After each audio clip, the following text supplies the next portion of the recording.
Nearly 100 trucks loaded with potatoes have been stranded at the Assam-West Bengal border near Dhubri since Tuesday evening. The blockade enforced by West Bengal police at the Mokirhat check station near Chagholia stems from a recent directive by West Bengal Chief Minister Mamata Banerjee.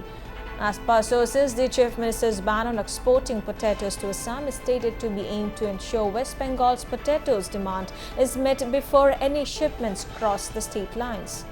This measure follows a significant rise in vegetable prices within West Bengal, prompting the state government to prioritize local supply.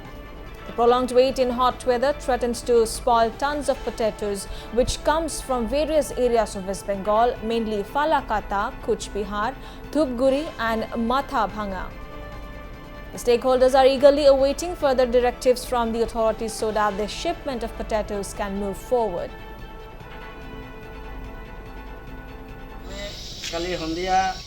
৫টা-৬টা বজাত ইয়াত আহি পালোঁ ধূপগুৰিৰ পৰা লগ কৰি অহাৰ পিছত police কয় কি আছে বোলে আলু আছে চালান দিলোঁ দিয়াৰ পিছত আলু গাড়ী চাইড কৰ কিয় কি হৈছে ছাৰ কয় চাইড কৰ এইটো আমি নাজানো কি হৈছে চাইড কৰি যা তো চাইড কৰি আছোঁ এটা দুটাকৈ বহুত গাড়ী আহি গ'ল অহাৰ পিছত পুলিচক সোধে বোলে কিয় যাব নিদিয়ে আমি পুলিচক সুধিলোঁ বোলে কি কাৰণে গাড়ী ইয়াত ৰখাই দিলে তাৰপিছত পুলিচে গ'লে এইটো আমিও নাজানো তোমালোকে যেনেকৈ নাজানে আমিও তেনেকুৱাই ওপৰৰ পৰা যদি আমাক অৰ্ডাৰ দিয়ে এৰিবলৈ তেতিয়াহ'লে এৰি দিম এতিয়া আমি বিচাৰোঁ এইটোতো আমি আগৰ পৰা নাজানো যে আলু বন্ধ কৰি দিছে আসামত হোৱা